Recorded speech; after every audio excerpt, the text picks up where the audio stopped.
Cyber నేరాలు కూడా పెరుగుతున్నాయని బీఆర్ఎస్ కార్యనిర్వాహక అధ్యక్షుడు మాజీ మంత్రి తారక రామారావు అన్నారు. సాంకేతిక పరిజ్ఞానాన్ని బాధ్యతగా ఉపయోగించకపోతే అది ప్రమాదకరం అవుతుందని అభిప్రాయపడ్డారు. మెదక్, నిజామాబాద్, ఆదిలాబాద్, కరీంనగర్ పట్టభద్రుల నియోజకవర్గంలో 70.42%, ఉపాధ్యాయ నియోజకవర్గంలో 91.90% ఓటింగ్ నమోదైంది.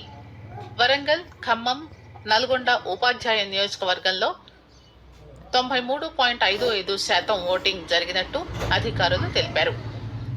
దేశంలోని బీసీల సంక్షేమానికి కేంద్ర ప్రభుత్వం 2 లక్షల కోట్ల రూపాయలతో ఉప ప్రణాళిక అమలు చేయాలని బీసీ సంక్షేమ సంఘం జాతీయ అధ్యక్షుడు ఎంపీ ఆర్ కృష్ణయ్య కోరారు.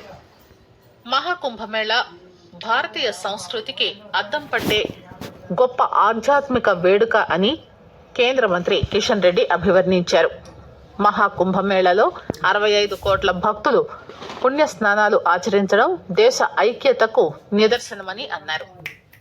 ఆకాశవాణి హైదరాబాద్ ప్రాంతీయ వార్తా విభాగం తాత్కాలిక ప్రాతిపదికపై ఉర్దూ న్యూస్ ఎడిటర్లు, న్యూస్ రీడర్ల నియామకానికి దరఖాస్తులు ఆహ్వానిస్తోంది.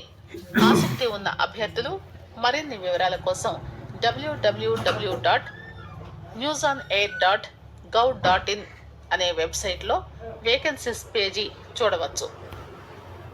మధ్యప్రదేశ్ రాజధాని భోపాల్లో జరిగిన 24వ అఖిల భారత పోలీస్ వాటర్ స్పోర్ట్స్ టోర్నమెంటులో పతకాలు గెలుపొందిన రాష్ట్ర పోలీసులను డీజీపీ డాక్టర్ జితేందర్ అభినందించారు. రాష్ట్ర ప్రభుత్వం ప్రారంభించిన యంగ్ ఇండియా పోలీస్ పాఠశాలలో 2025-26 విద్యా సంవత్సరానికి 1 నుంచి 5వ తరగతుల్లో చేరేందుకు దరఖాస్తు చేసుకునే అవకాశం కల్పించారు. వివరాలకు 9059196161 నెంబర్లో సంప్రదించాలని నిర్వాహకులు సూచించారు. మరిన్ని అప్డేట్స్ కోసం హైదరాబాద్ ప్రాంతీయ వార్తా విభాగం